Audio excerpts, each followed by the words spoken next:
Imagine standing at the edge of a forest that no longer exists, on a continent that looked nothing like it does today. The air is thick and humid.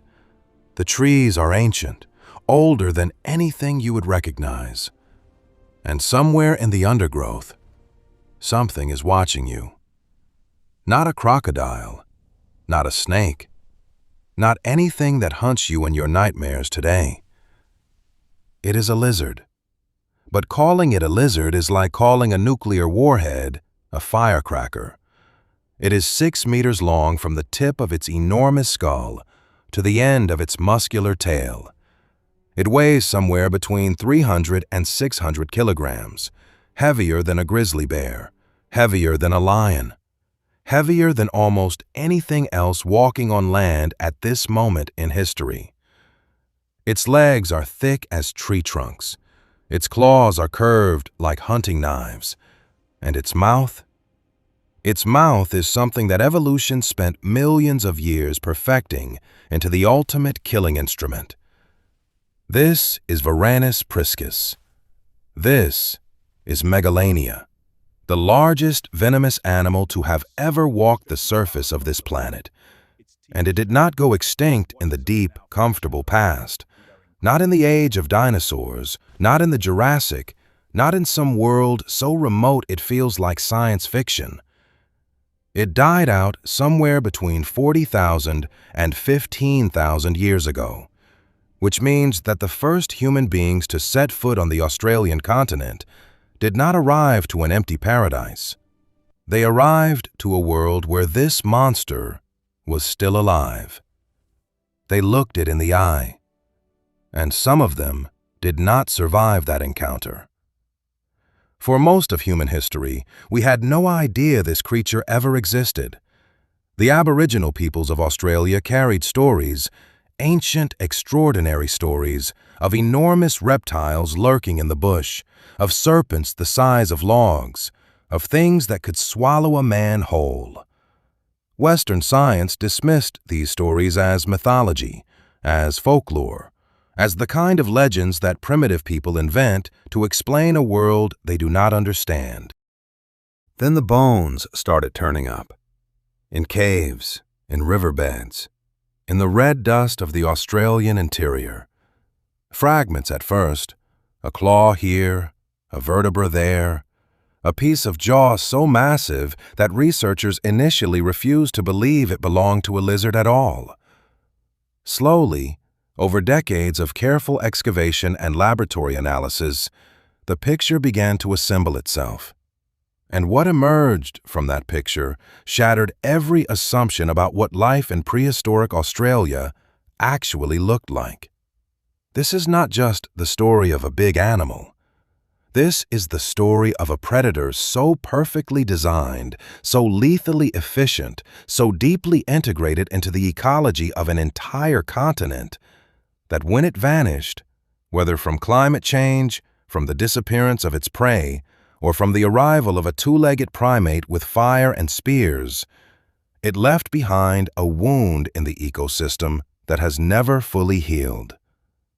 This is the story of the last great land predator that humans ever faced in direct, face-to-face, kill or be killed confrontation. This is the story of Megalania. And before we are finished, you will understand why some researchers believe that the terror of this animal is still encoded somewhere deep in the human nervous system, in the cold, primal part of the brain that wakes you up at 3 in the morning for no reason at all. Because somewhere in your ancestry, that reason had a name, and it was 6 meters long, and it was hungry, and it was looking directly at your great-great-grandmother. Let us go back, all the way back, to an Australia that no map has ever shown, and no photograph has ever captured, and no human being alive today will ever see. To understand Megalania, you first have to understand Australia, not the Australia of today, the red deserts, the eucalyptus forests, the coral reefs and coastal cities. That Australia is a recent thing, a thin layer of the present painted over something far older, far stranger, and far more dangerous. We need to go back approximately 50,000 years, maybe further. The science is still arguing about the exact dates, and we will get to that argument in detail because it matters enormously. But for now, 50,000 years ago, the Pleistocene epoch, the tail end of the last great ice age, though you would not recognize it as an ice age if you stood on Australian soil, because while glaciers were grinding across the northern hemisphere, while woolly mammoths were pushing through the frozen tundra of Siberia, and early humans were huddling in the caves of Europe, Australia was something else entirely. It was a megafauna paradise. Picture a continent roughly the size of the continental United States, but older, geologically ancient in a way that Europe and North America are not. The soils are some of the most weathered on the planet, stripped of nutrients over hundreds of millions of years of slow erosion. The climate is variable, unpredictable, shaped by ocean currents and monsoons and long, devastating droughts that come without warning and last for years. And yet, life here had found a way. Not the same life as anywhere else on Earth. Australia had been an island continent for 80 million years by the time of the Pleistocene. 80 million years of isolation. 80 million years of evolution running its own independent experiment, with no interference from the mammals and reptiles and predators that were reshaping ecosystems on every other landmass. The result was a world like nothing else that has ever existed. The herbivores alone were extraordinary. Diprotodon optatum, the largest marsupial that ever lived, roamed the open grasslands in herds.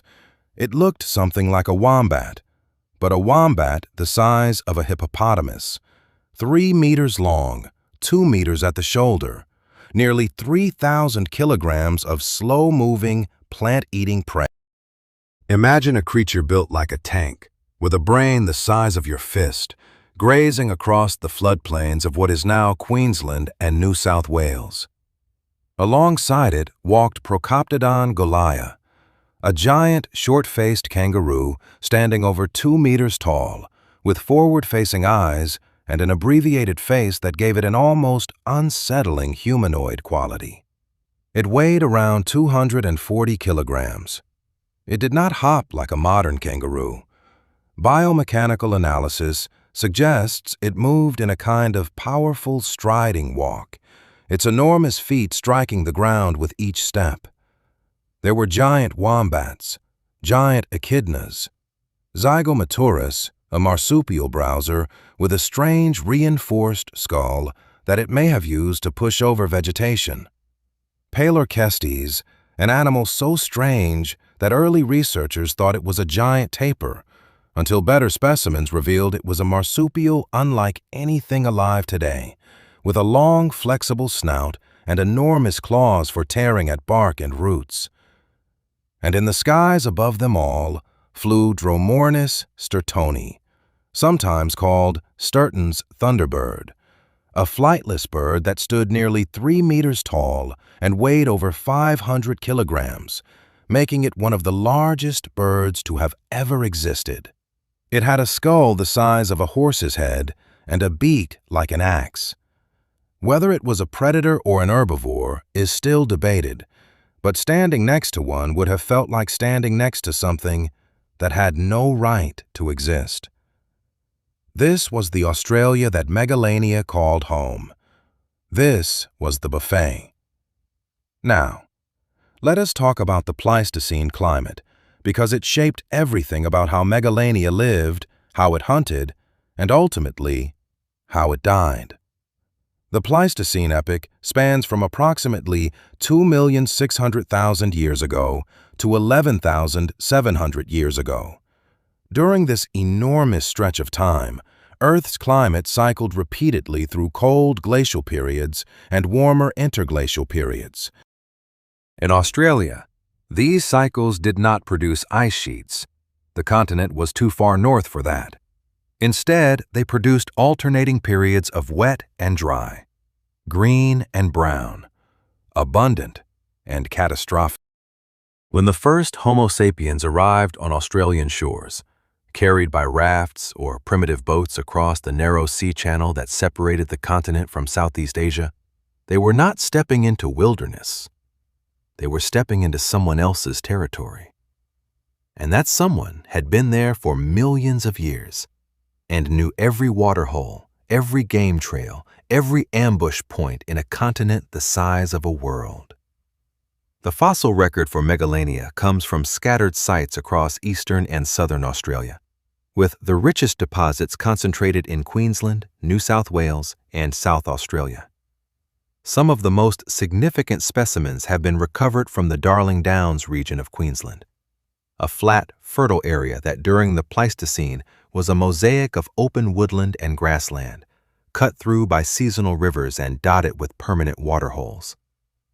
These waterholes were critical.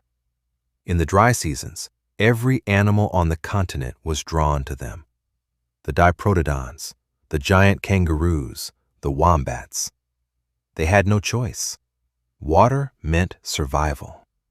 And anything that sat beside a waterhole, patient and still and perfectly camouflaged against the dull colors of the Australian bush, that anything had the entire continent's prey delivered directly to it. Megalania did not need to chase its food across open plains. It waited. And it had been waiting and winning for a very long time. One more thing must be said about the Australia of 50,000 years ago before we turn to the animal itself. It was quieter than you think. Not quiet in the way a library is quiet, not the absence of sound. It was loud with insects, loud with birds, loud with the distant calls of animals moving through the scrub. But it was quiet in one specific and profound way.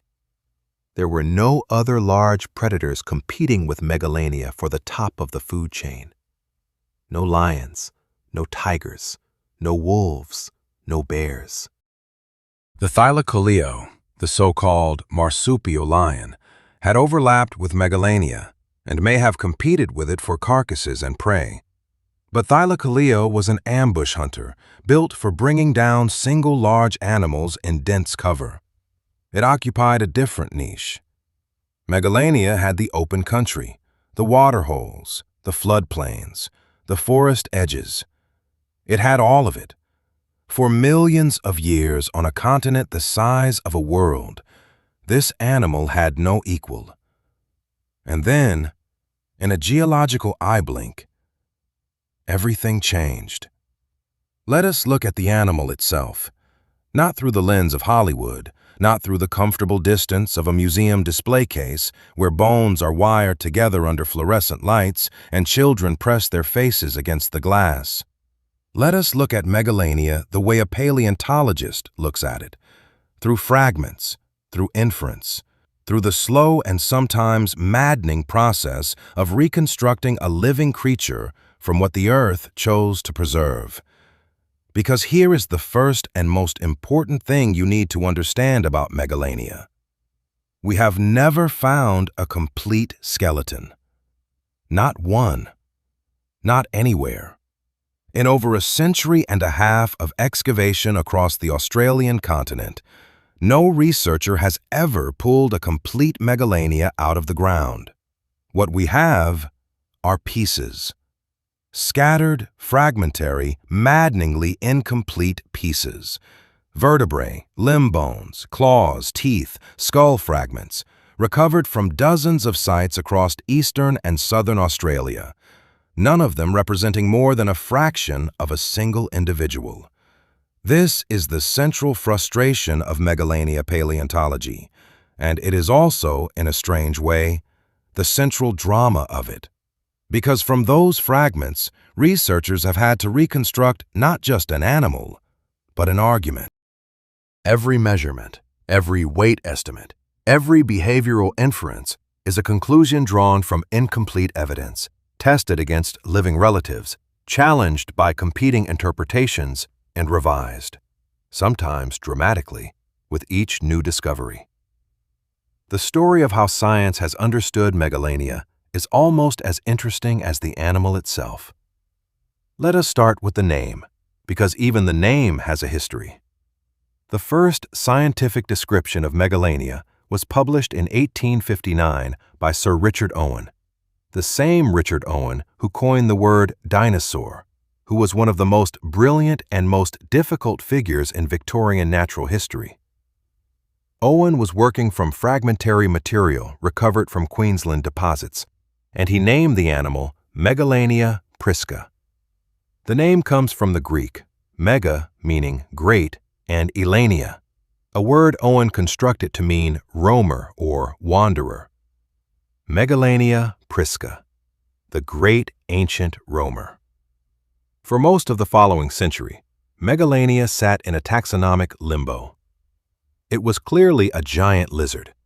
It was clearly a monitor lizard, a member of the family Varanidae, the same family that includes the Komodo dragon and the Nile monitor, and the lace monitor of modern Australia. But exactly how it related to other varanids, how large it truly was, and how it lived, these questions remained frustratingly open. Then, in the 1980s and 90s, a series of more rigorous analyses began to assemble a clearer picture. Researchers including Ralph Molnar at the Queensland Museum spent years cataloging every known Megalania specimen, measuring and comparing and cross-referencing against living varanids. The work was painstaking. The results were extraordinary. And the first extraordinary result concerned size. How big was Megalania? This is a question that sounds simple and is in fact one of the most contested issues in Australian paleontology. The honest answer is that we do not know precisely, and anyone who tells you otherwise is oversimplifying. Here is the problem. Because we have no complete skeleton, every size estimate must be derived from comparison with living relatives. Researchers take a known bone, a femur, a vertebra, a section of jawbone, measure it, and then extrapolate total body length and mass using scaling ratios drawn from living monitor lizards. The problem is that scaling ratios are not perfectly consistent across different body sizes, and different researchers using different methods and different reference specimens have arrived at very different conclusions. Early estimates, published in the 1980s, suggested Megalania could reach lengths of 7 meters or more and weights approaching 600 kilograms. These numbers made headlines. They were dramatic and satisfying, and they fit the narrative of Australia as a continent of impossible giants. Then came the revisions. In 2004, researchers Stephen Rowe and colleagues published a detailed reanalysis of Megalania's size in the Journal of Herpetology. Their conclusion was sobering.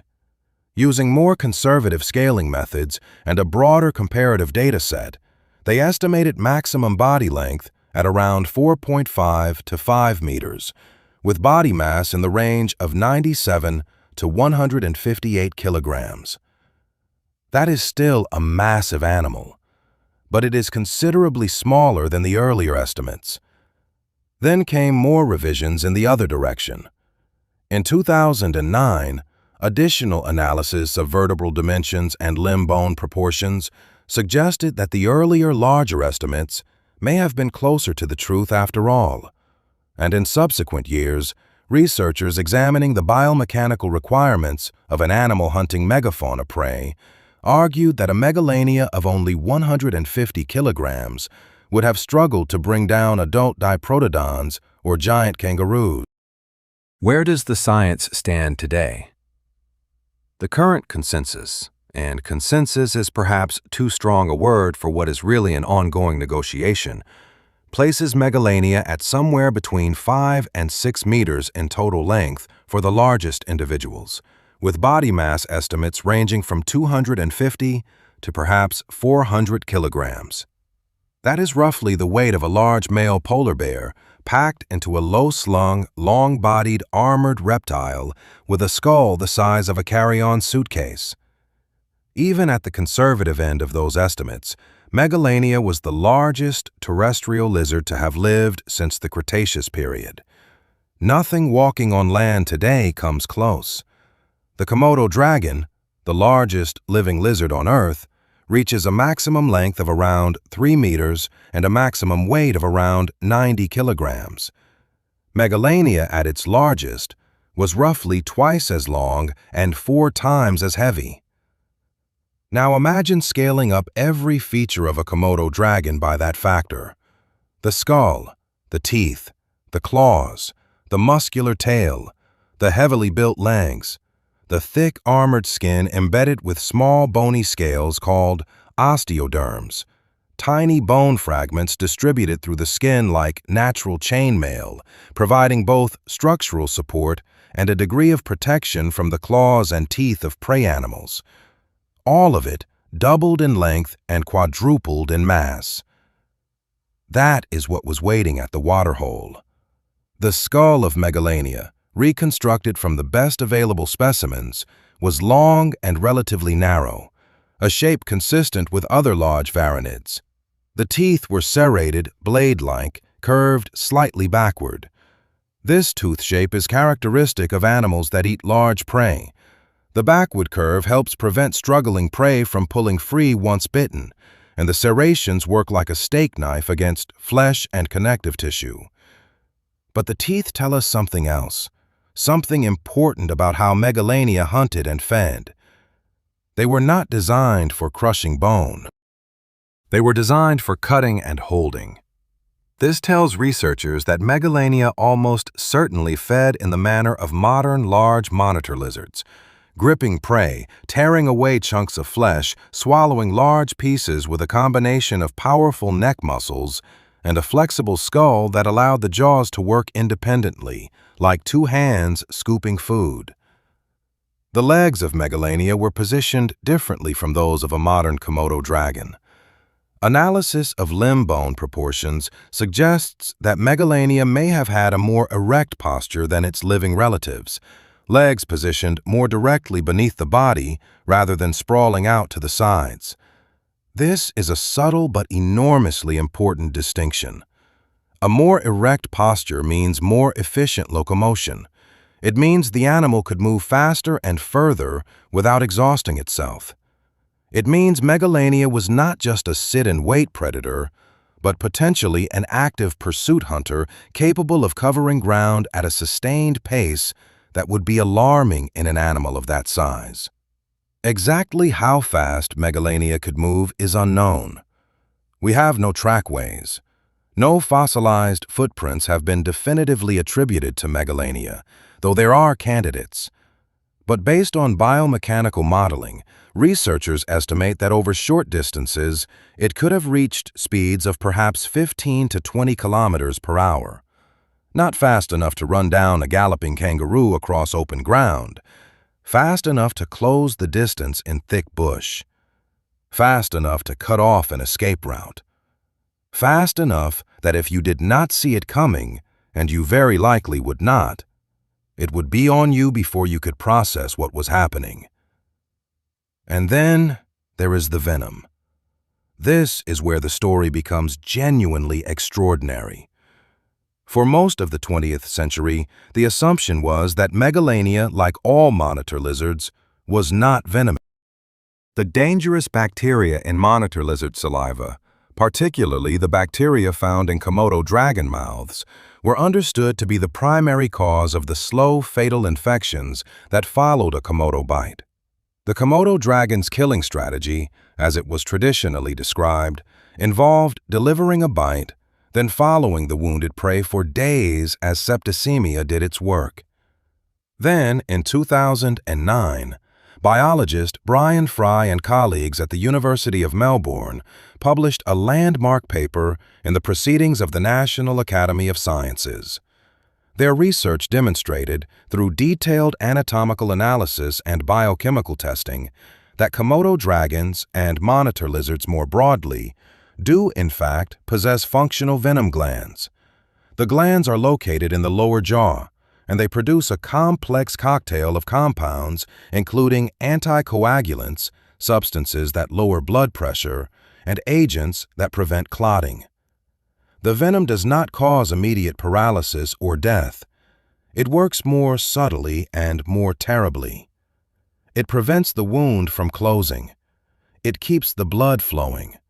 It sends the prey into a state of shock. And it means that even a prey animal that escapes the initial bite will continue to weaken, continue to bleed, continue to slow, until it can no longer run. The implication for Megalania was immediate and unavoidable. If Komodo dragons, the living relatives most closely related to Megalania, possess venom glands, then Megalania almost certainly possessed them too. There is no direct fossil evidence for soft tissue structures like venom glands. Soft tissue does not fossilize. But the phylogenetic inference is strong. The evolutionary lineage is consistent, and the hunting strategy makes devastating sense. An animal the size of Megalania, hunting prey the size of a diprotodon, does not need to deliver a killing bite immediately. A diprotodon that bolts after being bitten, bleeding and poisoned, weakening with every kilometer, that is still a diprotodon that Megalania will find. Because Megalania, patient and methodical, will follow the blood trail. Komodo dragons do exactly this today. Megalania, 6 meters long and 400 kilograms, almost certainly did it on a continental scale. But perhaps the most chilling anatomical feature of Megalania, the one that lodges itself in the mind and refuses to leave, is something you cannot see from the outside at all. It is the forked tongue. Like all varanid lizards, Megalania possessed a long, deeply forked tongue that functioned as a chemosensory organ of extraordinary sensitivity. The tongue flicks out, collects scent particles from the air, and delivers them to a specialized structure in the roof of the mouth called the Jacobson's organ, or the vomeronasal organ. This organ analyzes the chemical information with a precision that no nose can match. Megalania could smell blood from kilometers away. It could track a wounded animal across terrain that would defeat the best hunting dog in the world. It could detect the chemical signature of a decomposing carcass from distances that seem almost impossible. It could find prey that was hiding, wounded, exhausted, dying, prey that believed it had found safety. There was no safety. Not in the Australia of 50,000 years ago. Not anywhere that Megalania's tongue could reach, flickering and tasting the air, reading a world of chemical information invisible to every other sense. Not from an animal that had spent millions of years learning every secret this continent had to offer. Now we know what it looked like. We know how it moved, how it sensed the world, how it killed. We have assembled the animal from its fragments, held it up against the light, and seen something genuinely terrifying staring back at us. But an animal does not exist in isolation. It exists in a web of relationships, with its prey, with its competitors, with the landscape itself. And to truly understand what Megalania was, we need to understand what it did. Day after day, season after season, across the vast and ancient continent that it owned so completely, we need to watch it hunt. Let us go back 50,000 years. Eastern Australia, the Darling Downs region of what is now Queensland. Late dry season, the hardest time of year, when the water holes have shrunk to brown, shallow pools fringed with cracked mud, and the grass has been grazed down to stubble, and the animals that depend on both are concentrated into the shrinking ribbons of survivable habitat along the riverbeds. It is early morning. The temperature is already climbing. At the edge of a permanent waterhole, perhaps 40 meters across, ringed with river gums and thick reed beds, a diprotodon has come to drink. It is a large female, perhaps 2,500 kilograms. Her young offspring, a juvenile about the size of a large dog, stays pressed against her flank. She lowers her enormous head to the water. She drinks slowly, in the heavy, unhurried way of an animal that has no natural enemies it fears at this moment. She is wrong about that. 15 meters away, motionless in the shade of a fallen tree, something has been waiting since before dawn. This is not an ambush constructed in the last few minutes. The animal at the waterhole's edge, the predator pressed low against the earth, its osteodermed skin breaking up its outline against the dappled shadows, its forked tongue barely flickering, has been here for hours, possibly since the previous evening. It detected the diprotodon's approach long before the diprotodon reached the water. The chemical trail on the breeze, the faint vibrations carried through the ground, the subtle shift in the behavior of birds in the trees above, all of it processed, cataloged, and waited upon with a patience that has nothing human in it. Megalania does not hurry. It does not need to. The strike, when it comes, is not like anything from a Hollywood predator film. There is no roar, no dramatic charge across open ground, no Hollywood moment of airborne collision. It is fast, and it is close, and it is over almost before the diprotodon understands what has happened. 15 meters in a little over a second. The jaws close on the diprotodon's hind leg, not the throat, not the skull, not the dramatic kill point of a lion or a tiger. The hind leg. Because that is the target that is available. That is the target that disables, and that is the target that the serrated backward curving teeth can grip and hold while the diprotodon's panic throws it forward and sideways and drives those teeth deeper into muscle and tendon. The venom is already entering the wound. The diprotodon screams, a sound like nothing in the modern world, and wrenches free. She runs. Her offspring bolts in a different direction. She crashes through the reed bed, through the shallows of the waterhole, out the other side, and into the open scrub beyond. Megalania does not follow at full speed. It watches her go. Then it lowers its enormous head, tongue flickering rapidly, reading the blood trail in the dust, processing the chemical information of a wounded, frightened, increasingly poisoned animal. It begins to move.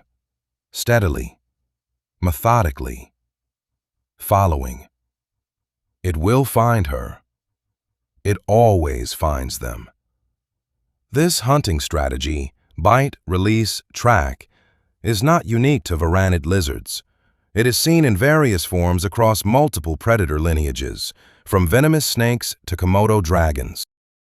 But in Megalania, given its size and its sensory capabilities and the open, predictable landscape of Pleistocene Australia, it reached perhaps its highest evolutionary expression. The genius of the strategy is its efficiency. A direct, sustained struggle with a 2,000-kilogram diprotodon is extraordinarily dangerous for any predator. Those hooves can crush. Those teeth, diprotodons had powerful rodent-like incisors, can bite. That sheer mass, thrashing in panic, can break bones. A predator that grapples directly with prey of that size risks catastrophic injury with every hunt. But a predator that delivers a single precise bite and then waits, that predator risks almost nothing. The prey does the dangerous work. It runs. It exhausts itself. It bleeds. The venom prevents clotting and drops blood pressure and sends the body into a slow physiological collapse that kilometers of panicked running only accelerates. And at the end of it, there is a carcass, and there is Megalania, and the transaction is complete. How often did Megalania need to hunt?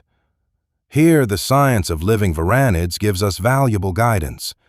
Large monitor lizards, like all reptiles, have metabolic rates dramatically lower than mammals of equivalent size.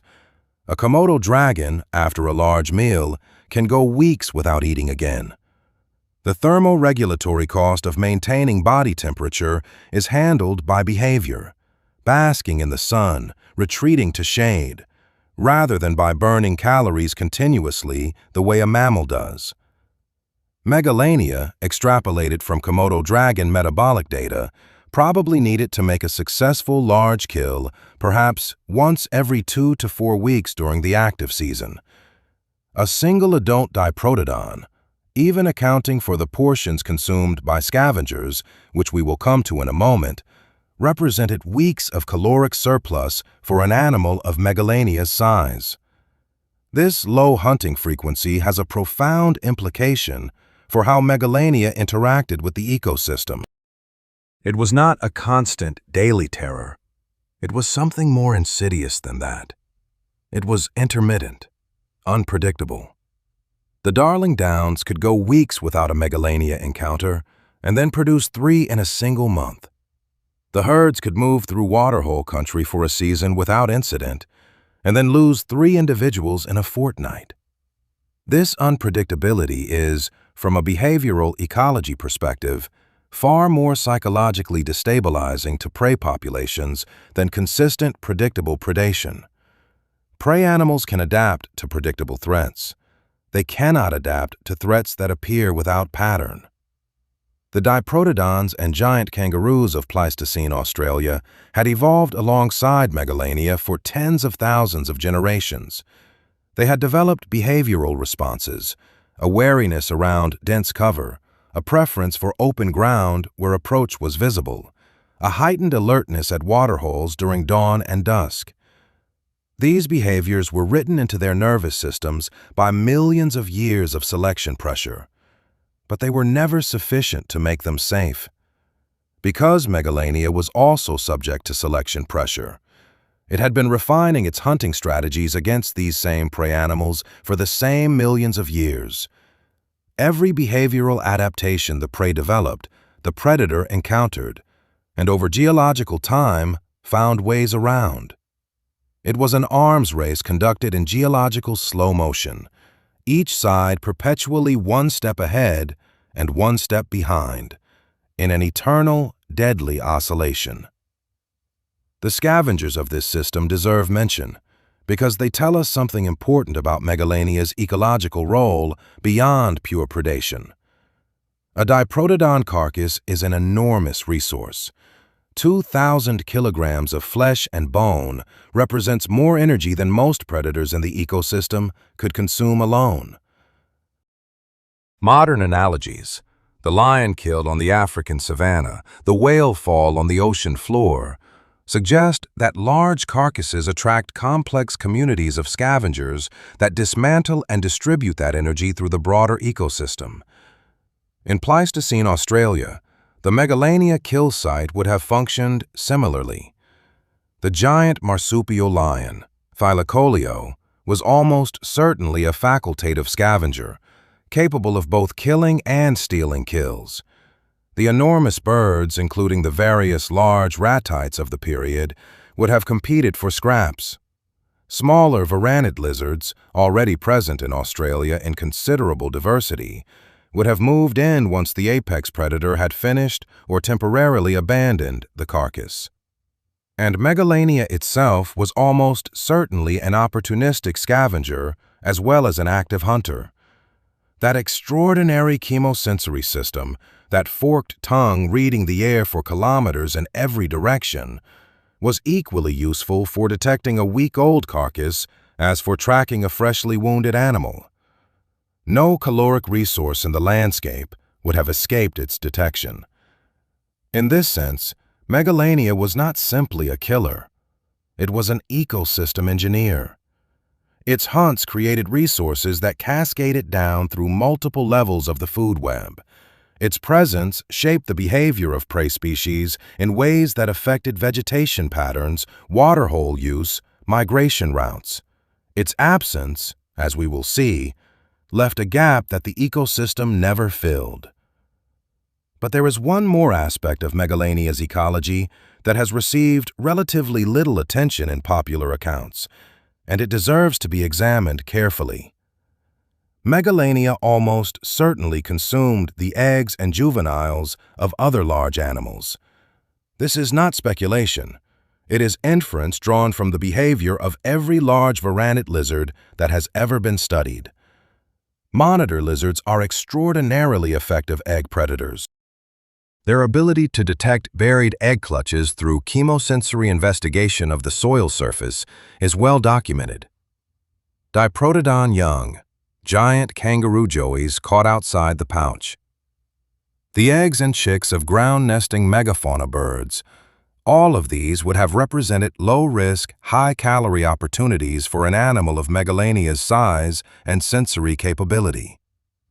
The ecological impact of this predation pressure on juvenile megafauna is difficult to quantify from the fossil record, but it would have been significant. A predator that consistently reduces juvenile survival rates across multiple megafauna species is exerting population-level pressure that compounds over generations. It is not just killing individual animals, it is suppressing population growth. It is maintaining the megafauna herds at densities below what the habitat alone would support. This is the role of the apex predator in any mature ecosystem, and it means that when Megalania disappeared, the consequences would have rippled outward through the entire biological community in ways that were slow, complex, and ultimately irreversible. We are approaching that moment. We are approaching the question that has divided Australian paleontologists and ecologists for decades. The question that carries within it profound implications not just for prehistoric Australia, but for how we understand our own species and what we have done to this planet. But before we arrive at the extinction, before we stand at the edge of that particular abyss and look down, we need to talk about one more thing. We need to talk about the discovery. The long, strange, sometimes brilliant, sometimes comical history of how Western science found Megalania, lost it, found it again, argued about it, revised it, and is still arguing about it today. Because the history of how we came to know this animal is itself a kind of detective story. And it begins not with a paleontologist, not in a laboratory or a university, not with a sophisticated excavation using fine brushes and dental picks and careful stratigraphic mapping. It begins with a pastoralist in colonial Queensland digging a well. In the 1850s and 1860s, as European settlers pushed into the interior of Queensland, they began encountering large, strange bones in the ground, in creek beds after floods, in the walls of gullies cut by erosion, in the soft sediment exposed when wells were sunk in the Darling Downs. Bones of animals that clearly bore no resemblance to anything alive in Australia. Some of these bones found their way to Richard Owen in London.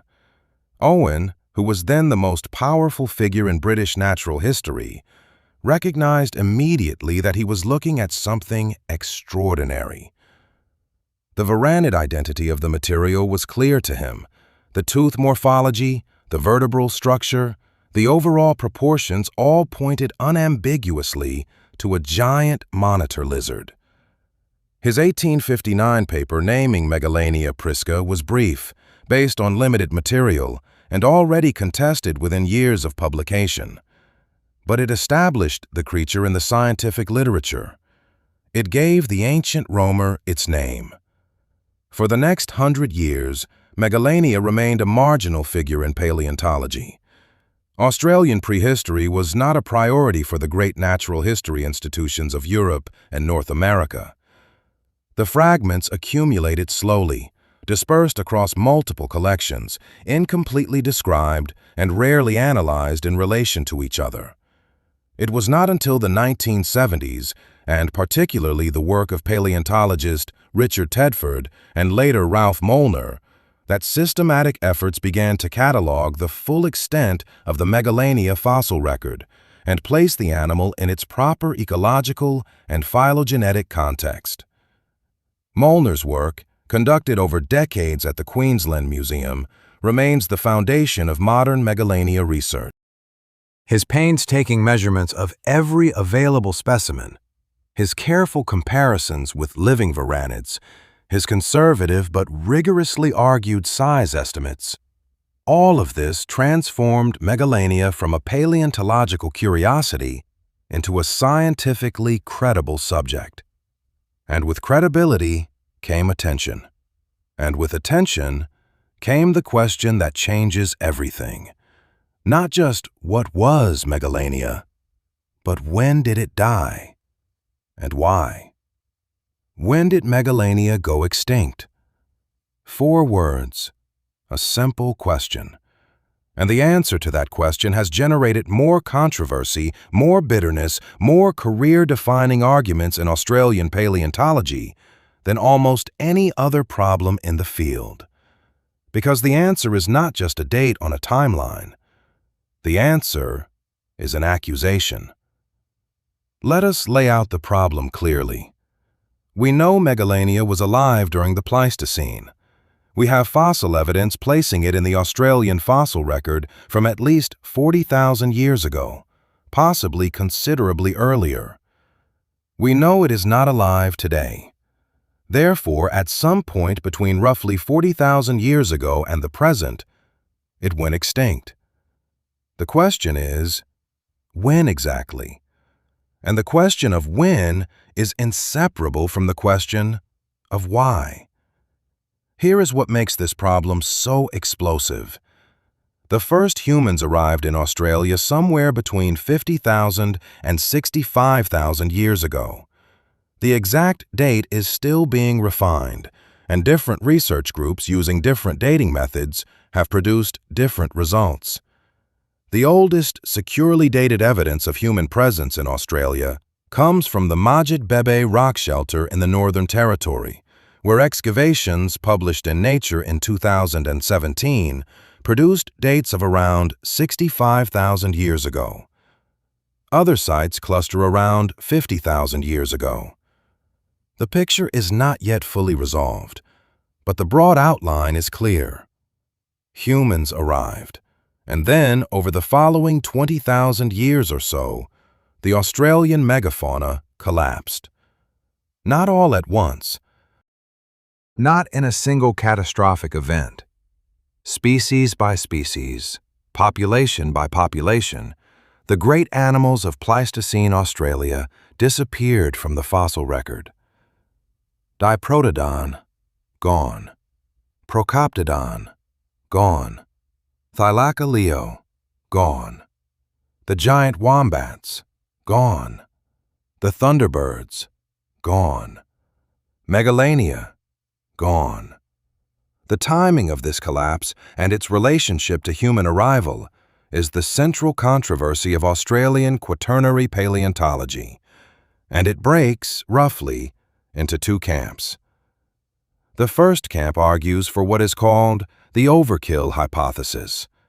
Originally proposed by American geologist Paul Martin in the 1960s and subsequently developed and refined by researchers including Tim Flannery in his landmark 1994 book, The Future Eaters, the overkill hypothesis holds that human hunters were the primary, or even sole, cause of the Australian megafauna extinction. The argument runs as follows. Australian megafauna had evolved in the complete absence of human predators for tens of millions of years. They had no evolved fear response to bipedal primates with weapons. They did not flee from human hunters the way African megafauna, which co-evolved with hominins over millions of years, had learned to do.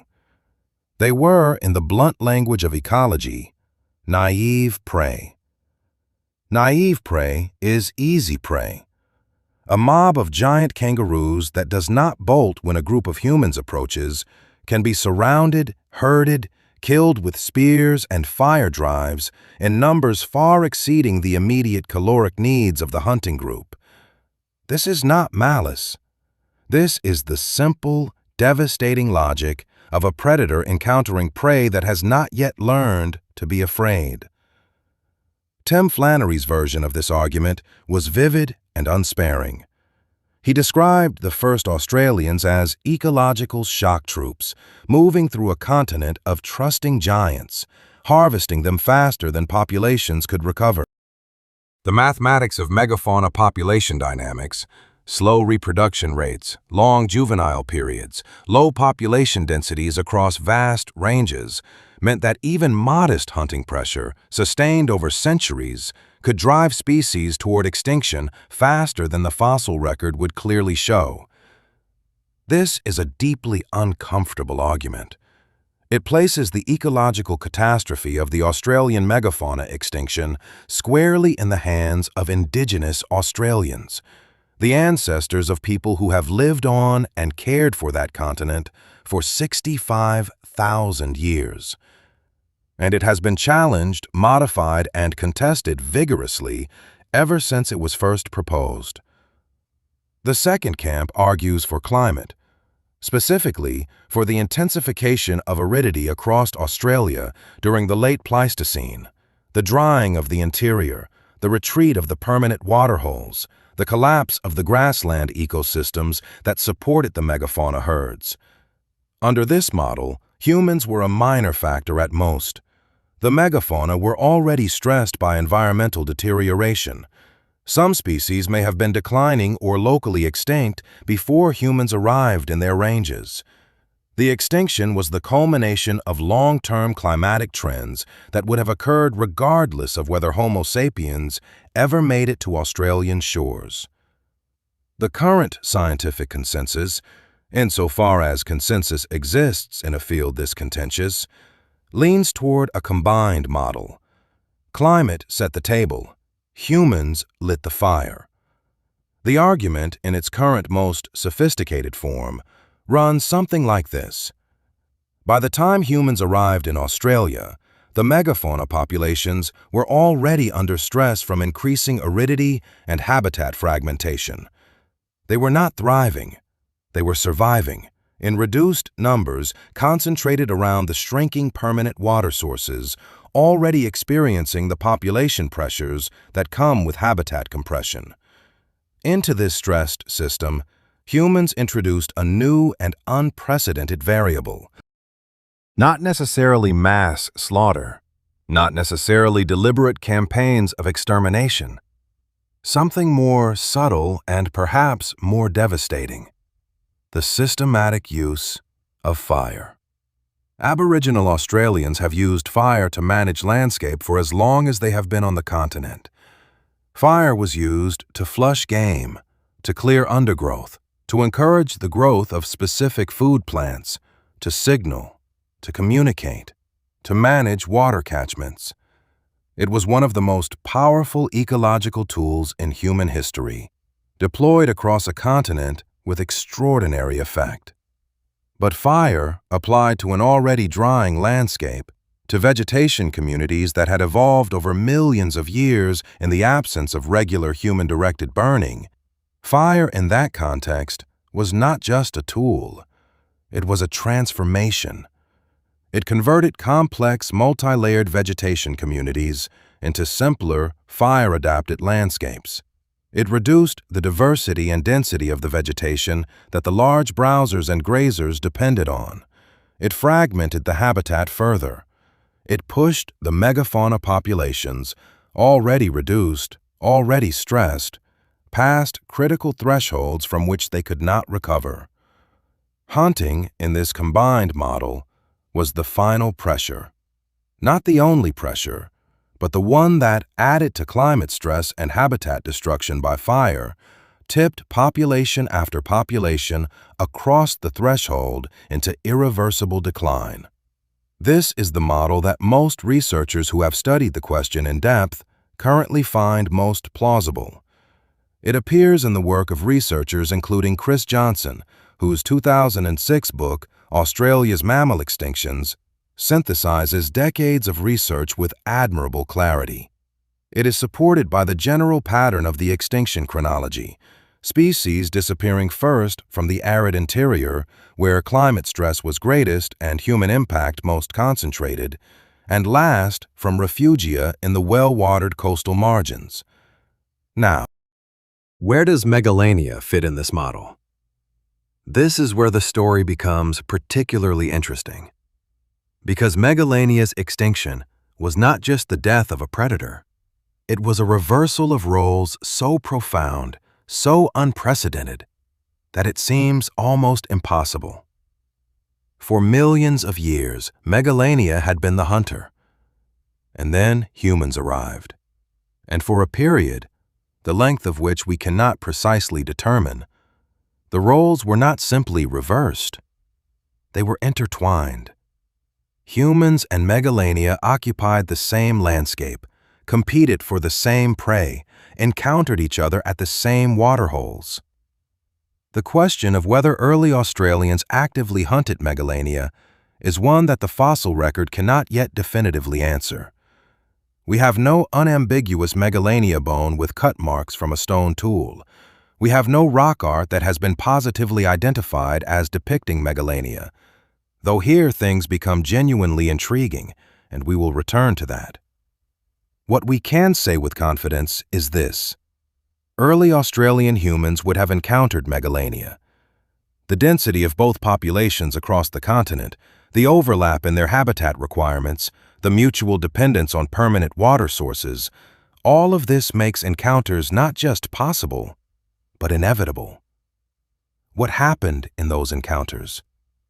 The honest answer is that we do not know, but we can reason about it. Megalania, as an ambush predator relying heavily on cryptic concealment and a single precise strike, would have been a genuine and deadly threat to small human groups moving through dense cover or approaching waterholes without caution. A 6-meter, 400-kilogram reptile lying motionless in deep shade, invisible until it moved. That is a predator capable of taking an adult human easily. Humans have no natural defenses against an animal of that size and that attack profile. We are not fast enough to outrun it over short distances. We do not have the physical strength to fight it off. We do not have thick hide or horns or the mass to absorb a bite from jaws that powerful. The first humans in Australia would have been, in the most literal and immediate sense, prey. And they would have learned this quickly. Probably catastrophically quickly. One or two encounters, one or two individuals lost to ambush at a waterhole or forest edge, and the behavioral lesson would be encoded in the group's collective memory with a permanence that only mortal terror can achieve. But here is the other side of that equation. Humans are not passive prey. The behavioral flexibility that makes Homo sapiens unique among primates, the capacity for coordinated group response, for the construction of tools specifically designed to address new threats, for the transmission of learned behavioral strategies across generations, all of this means that the relationship between early Australians and Megalania was not a static one. It evolved.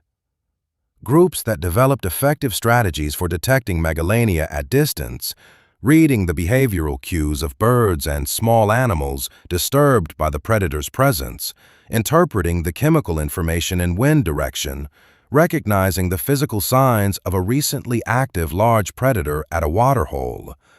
Those groups survived more consistently. Those strategies were passed on. Groups that learned to use fire not just as a landscape management tool, but as a Megalania deterrent. Large reptiles have a documented aversion to fire, and a burning brand or a ring of fire around a camp would have been effective protection. Those groups thrived. And here is the question that no fossil can answer, but that haunts the thinking of every researcher who works in this space. Did early Australians hunt Megalania?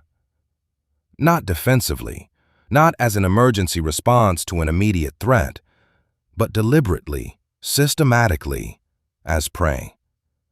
The meat yield from a single Megalania individual would have been enormous. The skin, tough and studded with osteoderms, would have been a remarkable material for tools and clothing. The claws and teeth were natural weapons.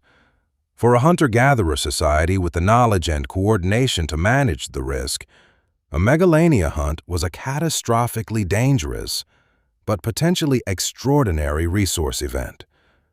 The Aboriginal peoples of Australia were, without any qualification, among the most sophisticated hunter-gatherers in human history. Their ecological knowledge was encyclopedic. Their hunting strategies were complex and adaptive, and their capacity for coordinated group action was the product of 65,000 years of continuous cultural refinement in one of the most demanding environments on Earth. It strains credibility to suggest that these people, living alongside Megalania for potentially thousands of years, would not eventually have developed hunting strategies capable of taking it. Coordinated drives using fire to flush the animal from cover into prepared killing grounds, pitfall traps near waterholes, spearing attacks coordinated to target vulnerable points, the softer skin around the neck, the eyes, the cloaca, while other group members distracted the animal from different directions. None of this is documented. All of it is plausible. And there is one more piece of evidence that is not fossil evidence and not direct archaeological evidence, but that researchers have increasingly taken seriously in recent decades. The stories. Aboriginal oral traditions across multiple language groups and multiple regions of Australia contain references to enormous reptiles. Not snakes, not crocodiles. Something different. A massive four-legged predatory lizard known by various names across different traditions. The Yaru people of the Kimberley region describe a creature called the Yamaji, a giant goanna with supernatural qualities. The Adnyamatna people of South Australia have traditions of the Akura, a serpent-like creature of immense size associated with waterholes. Whether these traditions are direct cultural memories of Megalania, transmitted across potentially 40,000 years of oral tradition, is deeply contested. Oral traditions can preserve accurate information across extraordinary timescales. There are documented cases of Aboriginal traditions accurately describing geological events, including sea level changes and volcanic eruptions, that occurred thousands of years in the past. The human capacity for intergenerational knowledge transmission through story and ceremony is genuinely remarkable. But 40,000 years is a very long time. Stories change, meanings drift. A real memory of a real animal can, over millennia, accumulate mythological accretion until the original event is unrecoverable. What we can say is this: the traditions are there. They are consistent across geographically separated groups. They describe something that matches Megalania in its broad outlines, and they deserve to be taken seriously as data, not as proof, but as evidence of a relationship between a human culture and a landscape that we are only beginning to understand. The fossil record, meanwhile, continues to be our primary source of hard data on when Megalania actually disappeared. And here the picture is frustratingly incomplete. The most recent securely dated Megalania fossils currently place its extinction at somewhere around 40,000 years ago, possibly as recently as 30,000 years ago. But the dating is problematic. Megalania fossils are rarely found in depositional contexts that permit accurate radiometric dating. Many specimens come from surface contexts or cave deposits, where mixing of material from different time periods is a genuine concern. In 2021, a review of the dating evidence published in Quaternary Science Reviews by researchers including Gavin Prideaux concluded that the current evidence is insufficient to confidently resolve whether Megalania went extinct before, during, or shortly after the period of initial human colonization of its range. The sample sizes are too small. The dating uncertainties are too large. This is an honest and important conclusion. It means that the smoking gun, the direct chronological evidence linking human arrival to Megalania extinction, does not yet exist in the fossil record. What does exist is a pattern. The megafauna of Australia disappeared. Human beings arrived in Australia. The timing overlaps. In continent after continent, on island after island, across the last 60,000 years of human dispersal across the globe, the same pattern repeats. Humans arrive, megafauna collapse. North America, South America, Madagascar, New Zealand, the islands of the Pacific. The pattern is so consistent, so globally replicated, that the burden of proof has shifted.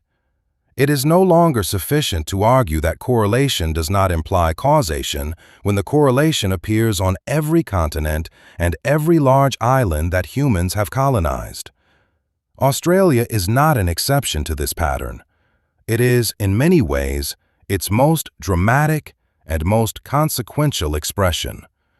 Because in Australia, among the megafauna that disappeared was the apex predator. And when the apex predator goes, everything changes. There is a concept in ecology called the trophic cascade. It sounds technical. It sounds like the kind of phrase that lives in academic journals and never makes it out into the world where people might actually feel its weight. But the trophic cascade is one of the most powerful and most beautiful ideas in all of biology.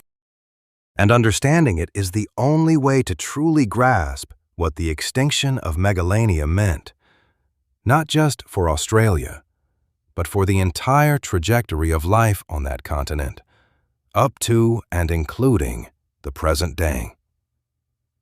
Here is the idea. In any mature ecosystem, the apex predator is not simply the animal at the top of the food chain. It is the architect of the food chain. Its presence, its hunting pressure, its movement patterns, its kill sites, its mere existence as a threat, shapes the behavior of every other animal in the system. And through those animals, it shapes the vegetation. And through the vegetation, it shapes the soil, the water, the fire regime, the microclimate.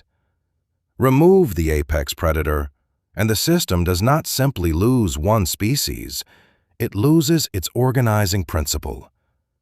The classic modern example is Yellowstone National Park in the United States.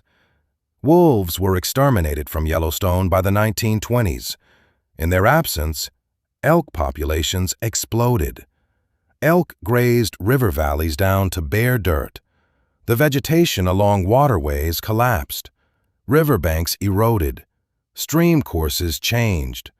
Songbird populations fell because the shrubs they nested in were gone. Beaver populations fell because the willows they depended on were overgrazed. Fish populations fell because the streams became warmer and more turbid without the shade and bank stabilization that riparian vegetation provides. Then, in 1995, wolves were reintroduced. Within years, the elk changed their behavior. They avoided the open river valleys where wolves could easily run them down.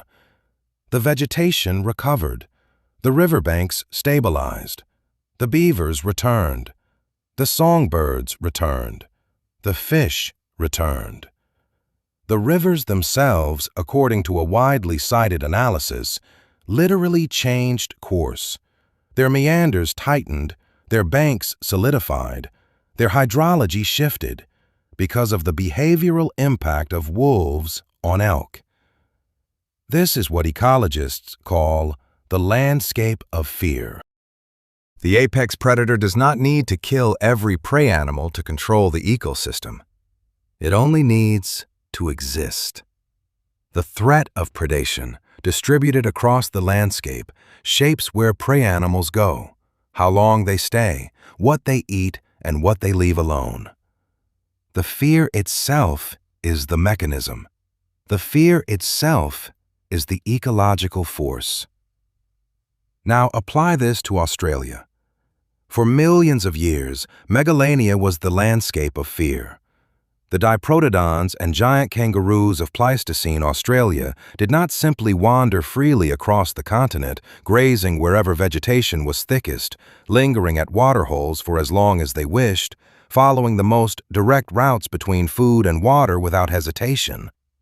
They moved the way all prey moves in a landscape where a 6-meter ambush predator might be lying motionless in the shade of any fallen tree, beside any waterhole, at the edge of any patch of dense cover. They moved carefully. They moved vigilantly. They avoided certain areas during certain times. They spent less time in the dense vegetation communities that provided both the best forage and the best concealment for a predator. They grazed open country where approach was visible. They watered quickly and moved on. This behavioral modification, this landscape of fear generated by Megalania's presence, had been structuring the grazing patterns of Australian megafauna for millions of years. Which means it had been structuring the vegetation communities of Australia for millions of years. Which means it had been structuring the fire regime, the soil composition, the hydrology, the entire ecological architecture of the continent. When Megalania disappeared, the landscape of fear collapsed. The megafauna, those that remained, for by this point the collapse was already underway, moved differently, grazed differently, lingered at waterholes, pushed into dense cover, concentrated in areas they had previously avoided. And then, the megafauna themselves disappeared. And the landscape of fear did not simply collapse. It ceased to exist entirely. What filled the vacuum? Nothing. That is the extraordinary and devastating answer. Nothing filled the ecological role of Megalania. Nothing has filled it since.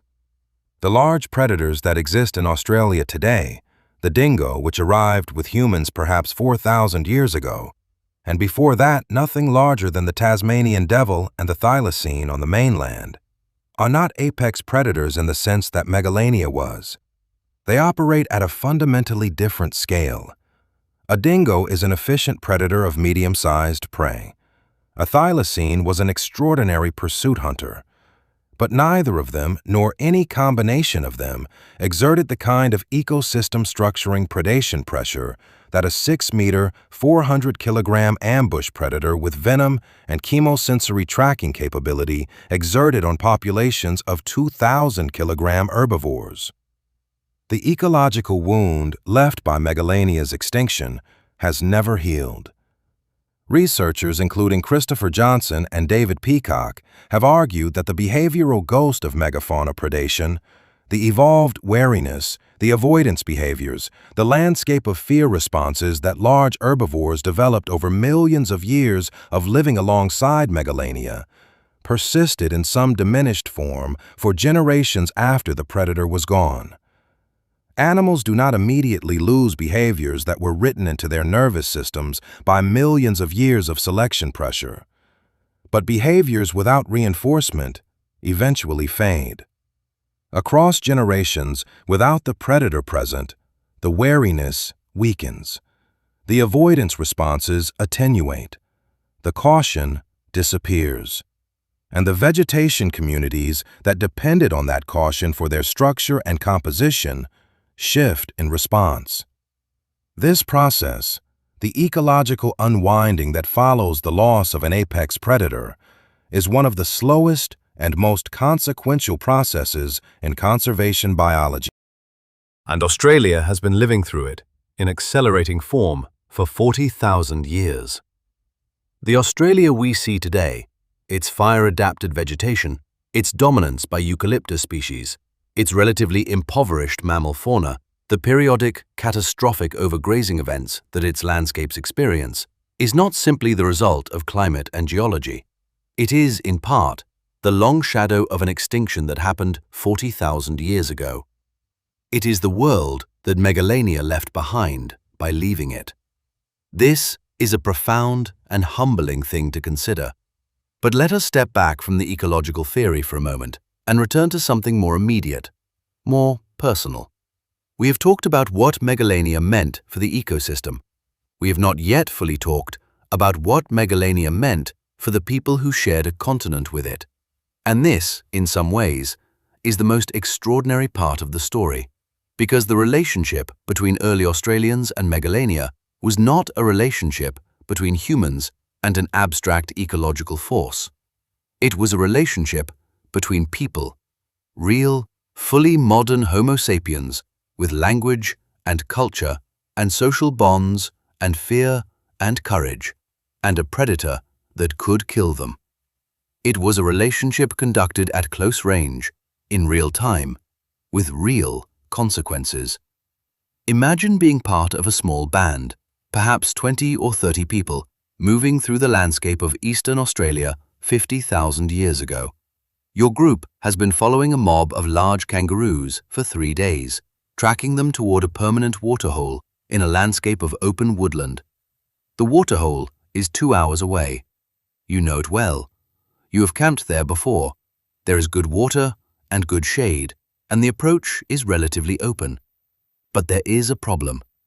Your most experienced tracker, a woman who has spent 40 years reading this landscape, has stopped.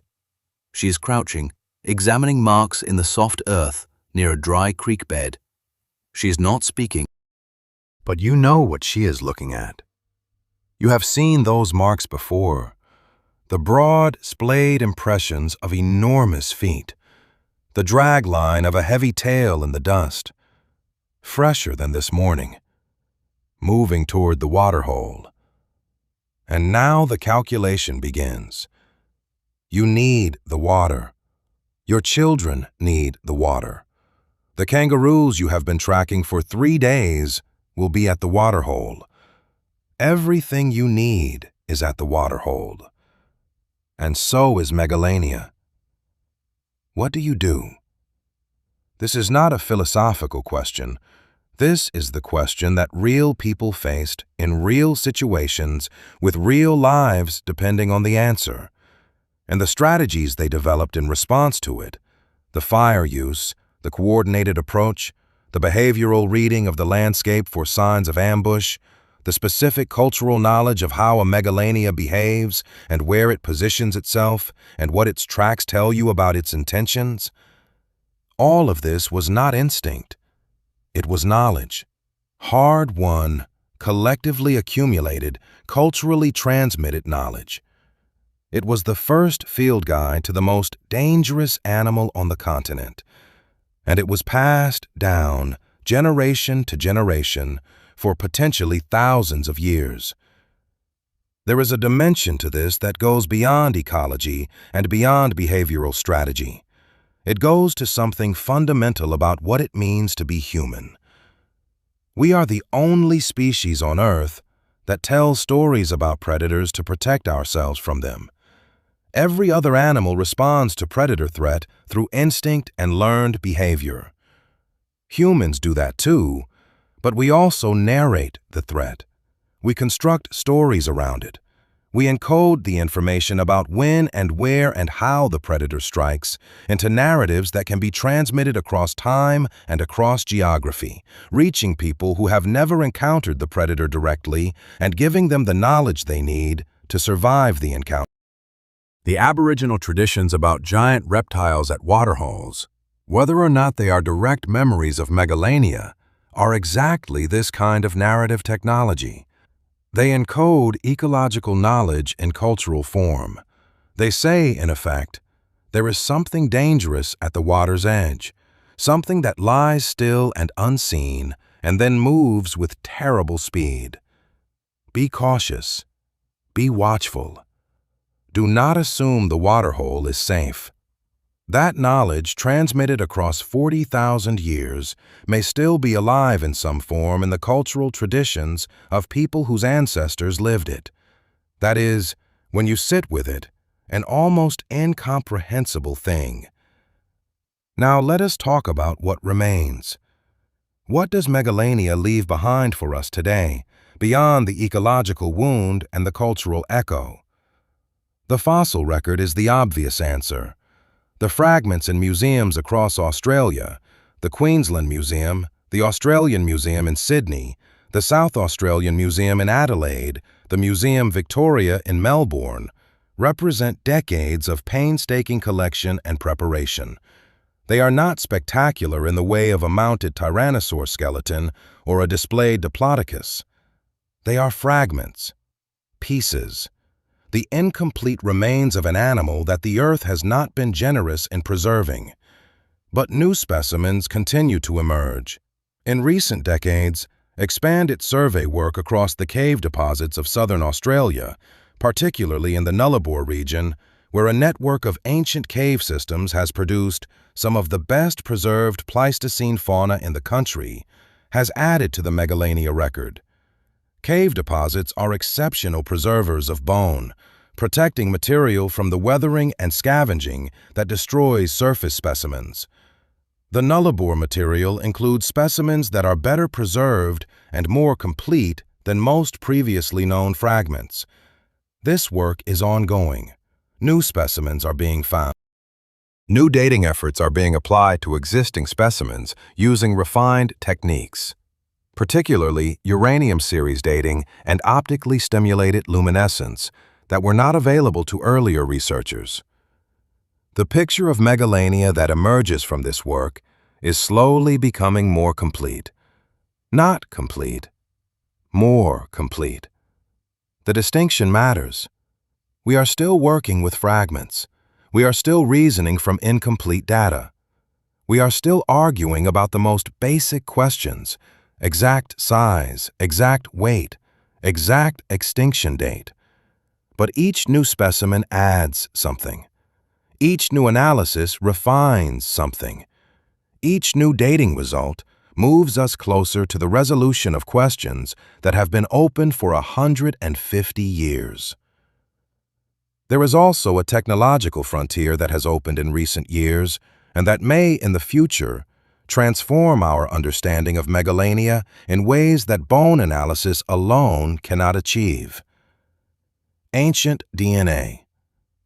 The recovery and sequencing of ancient DNA from Pleistocene specimens has revolutionized our understanding of extinct animals across multiple groups: woolly mammoths, cave bears, Neanderthals, the Thylacine.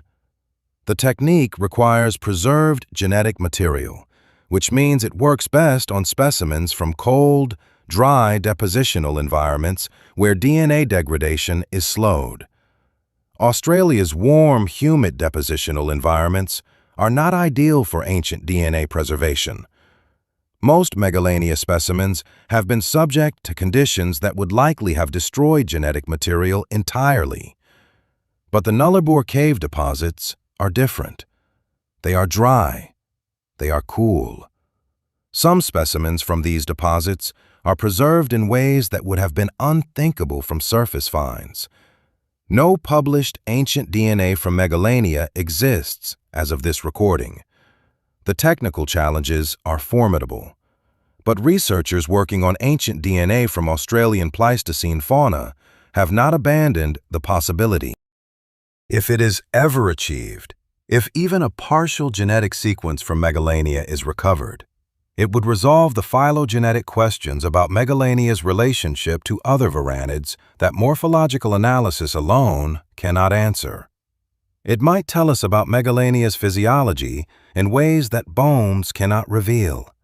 It might, in the most optimistic scenario, tell us about population structure and diversity, about whether Megalania was a single widespread species or a complex of regional populations with different characteristics.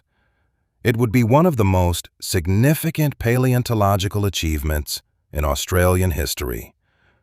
And it might yet happen. There is one more aspect of Megalania's legacy that deserves attention, and it is perhaps the strangest of all.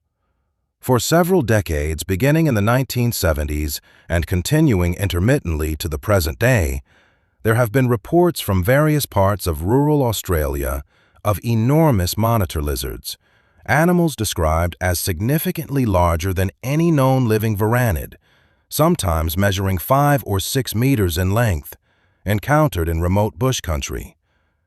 These reports come from a variety of sources: Aboriginal communities in remote regions, station workers in outback Queensland and Western Australia, bushwalkers in national parks.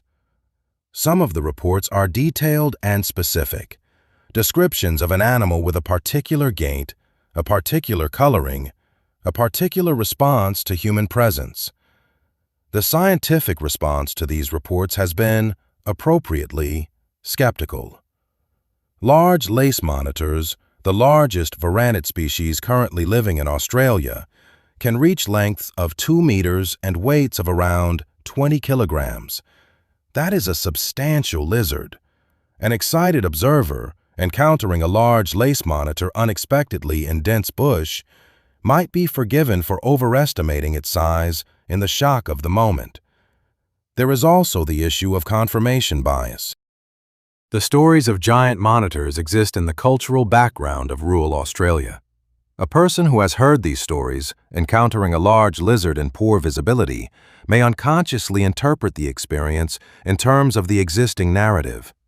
The biological reality is equally challenging. A population of animals the size of Megalania could not exist in modern Australia without leaving physical evidence: tracks, scat, shed skin, carcasses, kills, that would be unmistakable and unavoidable to the researchers who work extensively in the habitats where sightings are concentrated. No such evidence has been found. The consensus of mainstream science is unambiguous. Megalania is extinct.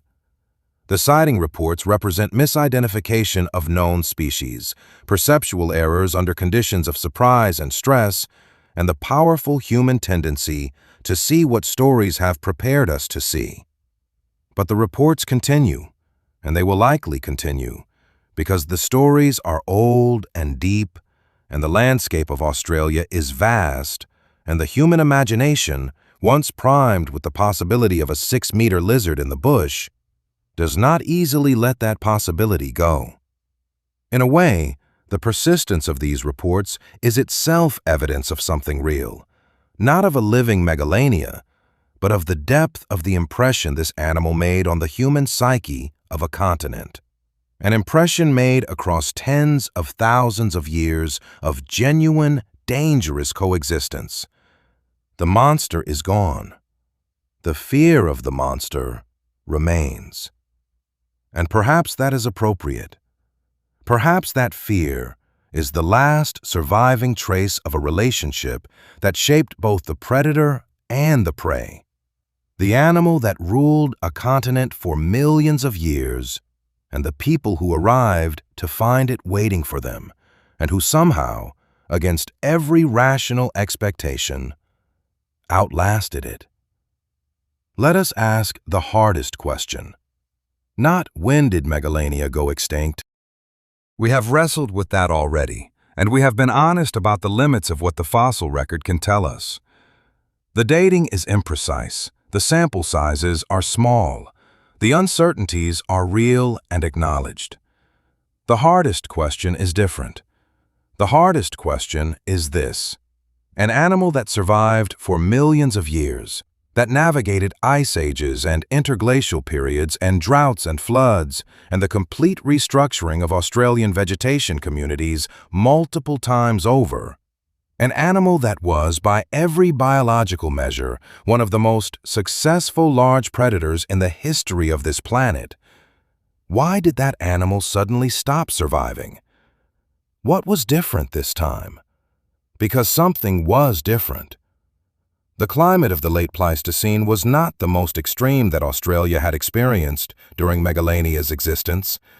The droughts were not unprecedented. The habitat changes were not without parallel in the geological record. Megalania had survived worse conditions than those of 40,000 years ago. It had done so repeatedly across millions of years of environmental fluctuation. And yet this time, it did not survive. So what changed? We need to think carefully about the biology of extinction, because extinction is not simply the death of many animals. Extinction is the failure of reproduction to keep pace with mortality. It is a demographic process, and the demographic vulnerabilities of an animal like Megalania are very specific. Large body size carries enormous reproductive costs. The largest varanid lizards alive today, Komodo dragons, reach sexual maturity at somewhere between 5 and 7 years of age. They produce clutches of between 15 and 30 eggs per breeding season, but juvenile mortality is catastrophic. In the wild, the vast majority of Komodo dragon hatchlings die within their first year. They are prey for adult Komodo dragons, for large birds, for other predators. The survivors that make it to adulthood do so against very long odds. Megalania, extrapolated from Komodo dragon life history data, probably had a similar or more extreme reproductive profile. Longer time to sexual maturity, perhaps 8 to 12 years for a female to reach breeding size. Clutch sizes that, while potentially large in absolute numbers, translated to very few surviving juveniles per breeding season. Long intervals between successful reproductive events and degraded environmental conditions. This is the biological reality of being a giant. Giants are slow. Slow to mature, slow to reproduce, slow to recover from population declines. A Megalania population that lost 20% of its adult females in a single bad year would take decades to recover under ideal conditions. Under continued stress, continued hunting pressure, continued habitat degradation, continued decline in prey availability, it might never recover. Now add the prey collapse. This is the aspect of Megalania's extinction that is least often discussed in popular accounts, and it may be the most important of all. Megalania did not exist in isolation. It was the apex of a food web that depended at its base on the Megafauna herbivores. Diprotodon, giant kangaroos, giant wombats. These were Megalania's primary prey base, the animals large enough to provide the caloric return that an animal of Megalania's size required. And those animals were disappearing. The Megafauna collapse was not instantaneous. It was a process, extended over thousands of years, variable in its pace and geography, driven by the combined pressures of climate change, habitat alteration, and human hunting that we discussed in the previous chapter. But it was inexorable. Species by species, population by population, the great herbivores of Pleistocene Australia were contracting in range, declining in density, disappearing from regions where they had been abundant for millions of years. For Megalania, this was not simply a change in the landscape. It was the removal of the foundation of its existence. Think about the energetics. A large Megalania individual required the caloric equivalent of perhaps one large megafauna kill every 2 to 4 weeks during the active season. In a landscape where diprotodons were abundant, where a patient predator at a reliable waterhole could expect a large prey animal within its striking range every week or two, this requirement was easily met. Now reduce the diprotodon population by half. The expected time between prey encounters doubles. The predator must travel further between kills. Energy expenditure increases. Caloric return per unit effort decreases. Reduce the population by 3/4. The predator is now ranging over enormous areas between kills. Females in this energetically stressed state produce fewer viable eggs. Juveniles, already facing high mortality, face it in a landscape with fewer resources. The population begins to contract. Reduce the prey population further. You do not need to hunt Megalania to extinction. You simply need to remove its food. This is what ecologists call a trophic cascade in reverse. Not the cascade that flows downward from predator to prey to vegetation, but the cascade that flows upward from the collapse of the prey base to the starvation of the predator. Remove the herbivores, and the apex predator starves. It is the most passive form of extinction imaginable. It requires no direct confrontation, no hunting, no warfare. Simply the slow disappearance of the animals that Megalania depended on, for whatever combination of reasons, and the slow demographic collapse that followed. There is a technical term for this process. It is called hyperpredator extinction, or more commonly, it is described as part of the co-extinction cascade, the process by which the extinction of one species triggers the extinction of species that depended on it, which triggers further extinctions which cascade through the ecosystem in ways that can be extraordinarily difficult to predict or model. In the Australian megafauna collapse, the co-extinction cascade ran in both directions simultaneously. The megafauna herbivores declined, reducing the prey base for Megalania. Megalania declined, reducing the predation pressure that had been structuring megafauna behavior for millions of years. The behavioral release of the remaining megafauna from predation pressure may have contributed to localized overgrazing events that accelerated vegetation collapse, which further stressed the prey populations, which further starved Megalania. A feedback loop of mutual collapse, once initiated, does not need external energy to sustain itself.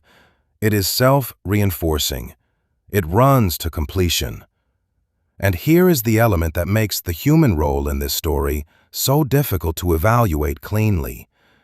Humans did not need to hunt Megalania directly to drive this feedback loop. They only needed to hunt the prey. If early Australian human populations were exerting significant hunting pressure on diprotodon and giant kangaroo populations, and the archaeological evidence, while incomplete, is consistent with this, then they were, whether they intended it or not, dismantling Megalania's food supply. They were the trigger for the co-extinction cascade without ever necessarily targeting the apex predator itself. This is one of the more haunting ideas in quaternary ecology.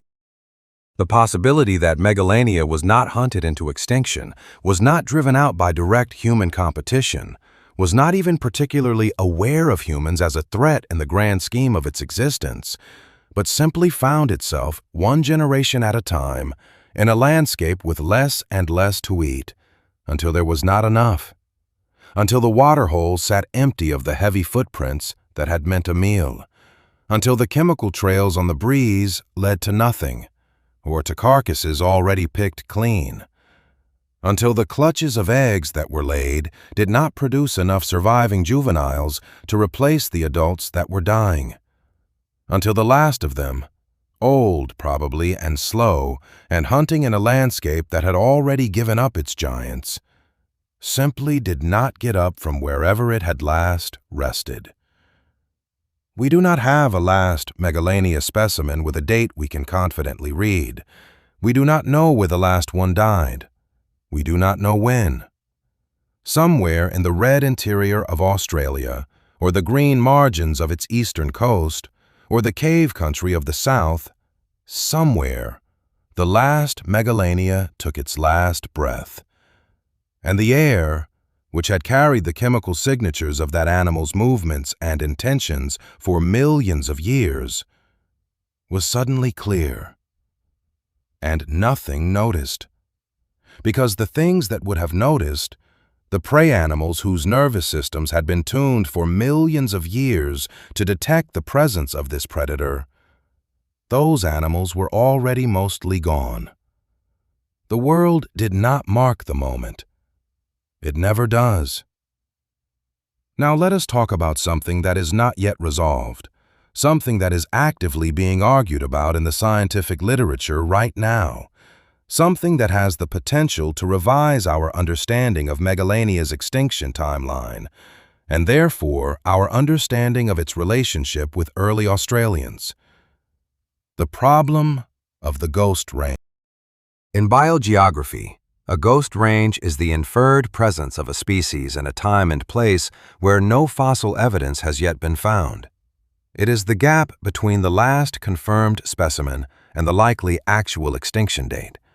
A gap that exists because fossilization is rare, because sampling is incomplete, because the absence of evidence is not evidence of absence. For Megalania, the ghost range problem is acute. The most recent securely dated Megalania specimens currently cluster around 40 to 50,000 years ago, but researchers working on the extinction chronology of Australian megafauna have repeatedly pointed out that this date probably reflects the limits of our sampling rather than the true extinction date. Here is why. Fossilization requires very specific conditions. An animal must die in or near a depositional environment, a lake margin, a cave, a river channel, where sediment can quickly cover and protect the remains. In the increasingly arid Australia of the late Pleistocene, these depositional environments were becoming rarer. Animals were dying in the open, in dry landscapes where their bones were scattered and weathered and destroyed before preservation could occur. The last Megalania individuals were probably living in the most marginal habitats, the shrinking refugia where prey animals still existed in sufficient density to support a large predator. These marginal habitats were, by definition, unlikely to be depositional environments. They were the upland areas, the rocky ridges, the remnant patches of woodland, exactly the places where bones do not preserve. Statistical modeling of the extinction chronology, using methods developed by researchers including David Roberts and Barry Brook, suggests that the true extinction date for Megalania may be considerably more recent than the last confirmed fossil. Their analyses, applied to the available dated specimens, produce estimates ranging from 33,000 to as recently as 18,000 years ago. 18,000 years ago. If that estimate is correct, Megalania overlapped with human populations in Australia for a minimum of 30,000 years. 30,000 years of coexistence. 30,000 years of mutual awareness, mutual adaptation, mutual shaping of behavior and ecology, and perhaps culture. That is longer than the entire history of agriculture. Longer than writing, mathematics, metallurgy, cities, empires, religions, and the entire recorded span of human civilization. Combined several times over. 30,000 years of living alongside a 6-meter venomous predator. Think about what that does to a culture. Think about what it writes into the stories, the ceremonies, the landscape knowledge, the behavioral instincts of a people across that span of time. Think about the accumulated layers of experience, the encounters, the near misses, the losses, the successful hunts, the strategies refined and passed down across 1,500 generations of continuous human presence in Megalania's range. If the late survival estimates are correct, the last Megalania may have died at roughly the same time that humans in the Middle East were beginning to experiment with the first crude forms of agriculture. Which means that while the foundations of the civilization that would eventually produce radio telescopes and particle accelerators and the genomic sequencing of ancient DNA were being laid on the other side of the planet, in Australia, people were still sharing a continent with the largest venomous land predator in the history of the world. That is not ancient history. That is practically yesterday. But we must be rigorous here, as we have tried to be throughout. The late survival estimates are model-dependent. They are sensitive to the assumptions built into the statistical framework. They require that the current fossil record is severely undersampling the true extinction date, an assumption that is reasonable, but not proven. Different researchers using different models produce different results. The range of current estimates for Megalania's extinction spans from 50,000 to 15,000 years ago. That is a 35,000-year range of uncertainty. It is humbling. It is honest. And it is the current state of the science. What we can say with confidence is this. The evidence for Megalania surviving well into the period of human occupation of Australia is stronger than the evidence for its extinction before or shortly after human arrival. The balance of current scientific opinion, carefully qualified, heavily caveated, appropriately uncertain, leans towards significant overlap. Humans and Megalania shared Australia. For how long, and with what consequences for both, we are still working out. And in the meantime, the bones continue to be found, in caves and riverbeds and the red dust of the interior, each one a fragment of an answer to a question we have not yet fully learned to ask. Each one a piece of an animal that ruled a continent for millions of years. Each one a piece of the world that existed before we arrived and changed everything. There is a living animal that can tell us things about Megalania that no fossil can. It lives today on a handful of small islands in eastern Indonesia. It reaches lengths of 3 meters and weights approaching 90 kilograms. It has been studied intensively by biologists for decades, and everything we have learned about it has deepened rather than resolved the mystery of its giant extinct relative. It is Varanus komodoensis, the Komodo dragon. And it is not simply a smaller version of Megalania. It is a window into a world that no longer exists, a living demonstration of what a giant varanid predator actually does, actually is, at the level of daily biological reality. Watching a Komodo dragon hunt tells us more about Megalania than 100 fossil fragments, because the behavior is there, alive, in real time, readable in ways that bones cannot be. Watch a Komodo dragon approach a waterhole. It moves with a quality that is difficult to name precisely. It is not stealth in the active, muscular sense of a stalking cat. It is something older than stealth.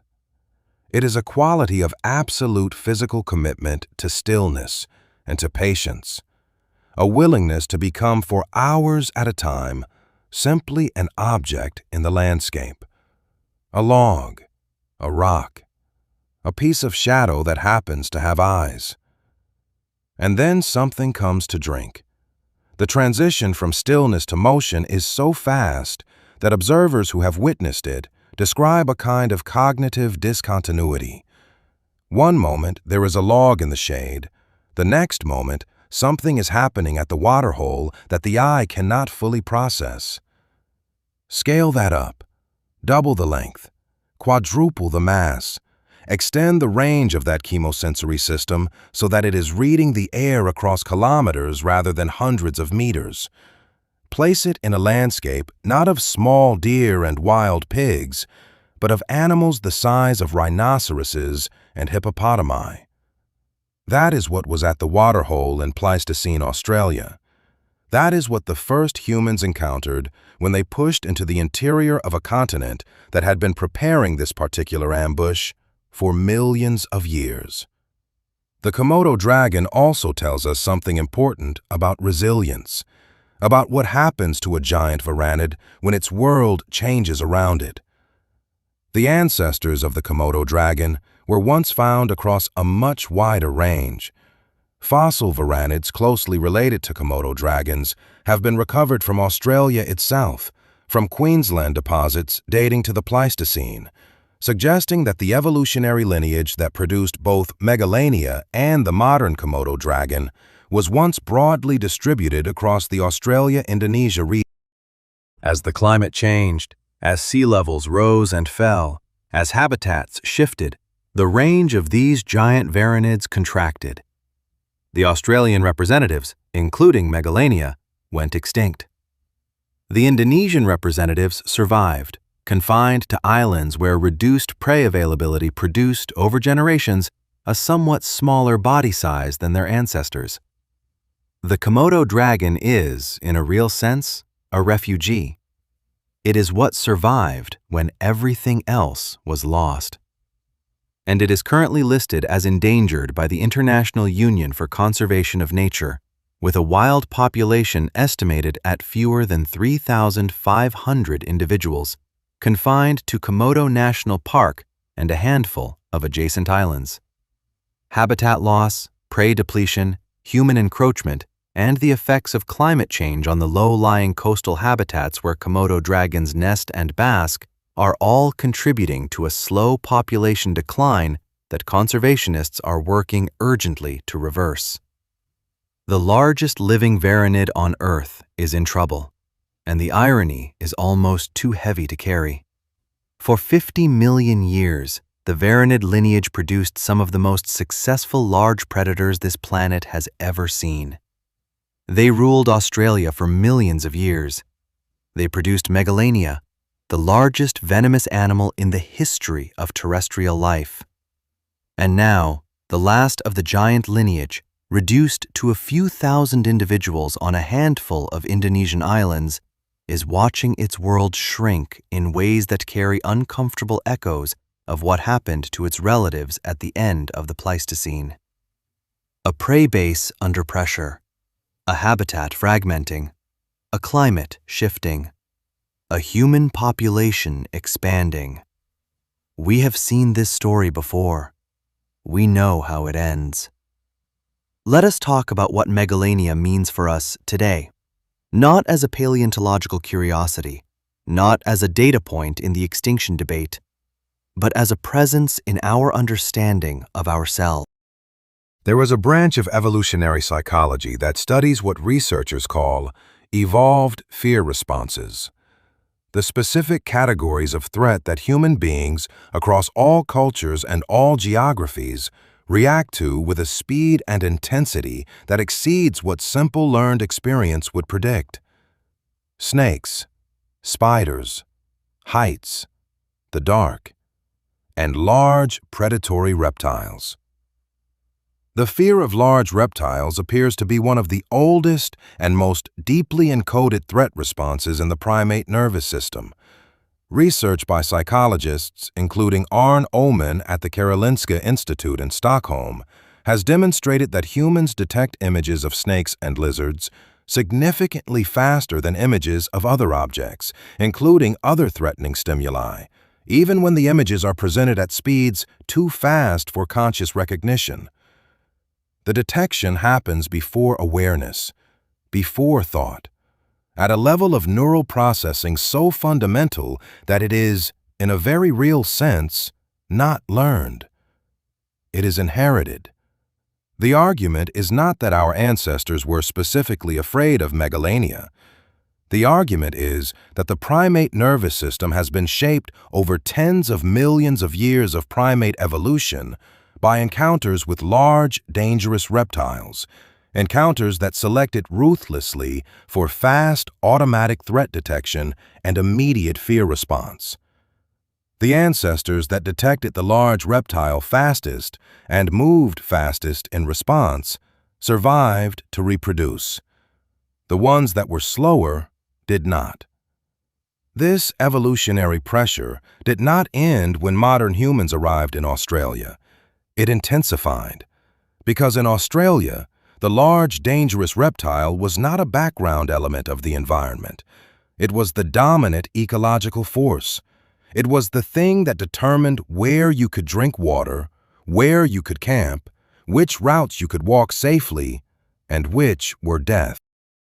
40,000 years, or 30,000 or 20,000, depending on which extinction estimate you find most plausible, of living under direct predation pressure from Megalania. 40,000 years of selection for faster threat detection, more effective avoidance behavior, more sophisticated cultural transmission of survival knowledge. If any ancestral experience has left a mark on the human nervous system, it is this one. The Australian Aboriginal cultures that emerged from this crucible of coexistence with Megalania were not simply survivors. They were the product of a selective environment more intense than almost anything experienced by human populations elsewhere on the planet. Their ecological knowledge, their landscape reading skills, their capacity for collective threat response, all of it was forged, in part, by the necessity of sharing a continent with a 6-meter ambush predator for thousands of generations. This is not diminishment. This is recognition. The people who outlasted Megalania were extraordinary. They developed knowledge systems of extraordinary sophistication, systems for reading landscape, tracking prey, managing fire, predicting weather, navigating by stars, that have now been documented and increasingly appreciated by the scientific community that once dismissed them as primitive folklore. They developed what researcher Tyson Yunkaporta has described as a fundamentally different relationship with country, an understanding of landscape not as a resource to be extracted, but as a living system to be read and maintained, built from tens of thousands of years of continuous, careful observation. They survived. In a world where Megalania was waiting at the waterhole, they survived. And in surviving, they accumulated knowledge that the rest of the world is only now beginning to recognize as one of the most profound bodies of ecological understanding in human history. What remains to be discovered? The honest answer is a great deal. The size question is not resolved. The largest confirmed Megalania specimens are still fragmentary, and the scaling methods used to derive total body size estimates remain contested. New specimens, better preserved, more complete, from better dated depositional contexts, could significantly revise current estimates in either direction. The extinction date is not resolved. The ghost range problem means that Megalania may have survived considerably longer than the current fossil record suggests. New dated specimens, or the application of improved dating techniques to existing specimens, could push the last confirmed date significantly forward in time. The statistical modeling approaches that suggest survival to 18,000 years ago or later need testing against new fossil discoveries. The venom question, while strongly supported by phylogenetic inference, lacks direct physical evidence from Megalania specimens. No venom gland tissue has been preserved. No venom residue has been detected on Megalania teeth. The inference from living relatives is compelling, but not conclusive. The reproductive biology of Megalania is entirely unknown. No eggs have been definitively attributed to Megalania. No nesting sites have been identified. No juvenile specimens have been found that are small enough to represent hatchlings or very young individuals. This gap in the fossil record is significant because reproductive parameters, clutch size, time to maturity, juvenile survival rates, are critical to understanding population dynamics and extinction vulnerability. The question of geographic range is incompletely resolved. Megalania fossils are concentrated in eastern and southern Australia. Whether Megalania ever occupied the arid interior, the tropical north, or the western regions of the continent is uncertain. Range maps in popular accounts often show Megalania distributed across the entire continent, but the fossil evidence does not clearly support this. And the ancient DNA question remains entirely open. Every one of these gaps represents a potential discovery, a discovery that could change our understanding of this animal in fundamental ways. Paleontology is not a finished science. It is not a catalog of the known, neatly indexed and closed. It is an ongoing investigation, conducted in fragments, across decades and careers and generations of researchers, each adding something to a picture that is perpetually incomplete and perpetually growing. The next Megalania specimen could be in a cave in the Nullarbor that has never been entered by a researcher. It could be in a museum drawer, inadequately described and never properly analyzed. It could be in a riverbed in Queensland, waiting for the next flood to expose it to the light. It could be found by a station worker or a bushwalker or a child playing in a dry creek bed. It could be found tomorrow, and it could change everything we thought we knew. This is the thing about the deep past that never loses its capacity to astonish. It is not fixed. It is not settled. It is a living argument conducted between scientists and between the evidence, constantly revised, constantly surprising, constantly reaching back across millions of years to correct our assumptions about the world and our place in it. We began this journey at the edge of a waterhole, a diprotodon drinking, a predator waiting. The early morning light of a world 50,000 years ago, falling on an Australia that no living person will ever see. We have followed the evidence from there through the anatomy and the ecology and the hunting strategies and the extinction debates and the cultural echoes and the living relatives and the open questions. And we end, as all good investigations end, not with a neat conclusion, but with a clearer sense of the question. The question is not simply what was Megalania. The question is what it means that something like Megalania existed. What it means that evolution, given enough time and enough isolation and enough ecological pressure, produces animals of such extraordinary sophistication, such perfect, terrible, beautiful adaptation to their specific moment and place in the history of life. What it means that those animals can disappear. Not slowly, over millions of years of geological change, but quickly, in thousands of years or hundreds or perhaps less, when the right combination of pressures converges in the right way at the right time.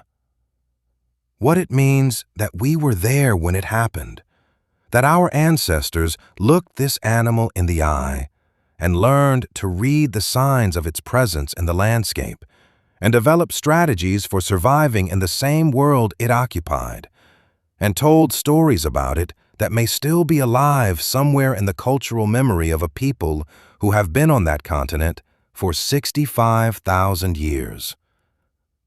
What it means that the largest venomous animal to ever walk the surface of this earth is gone, and that its going left a wound in the ecosystem that has never healed, and that we, or rather, people very much like us, with the same brains and the same fears and the same capacity for love and grief and story, were part of how that wound was made.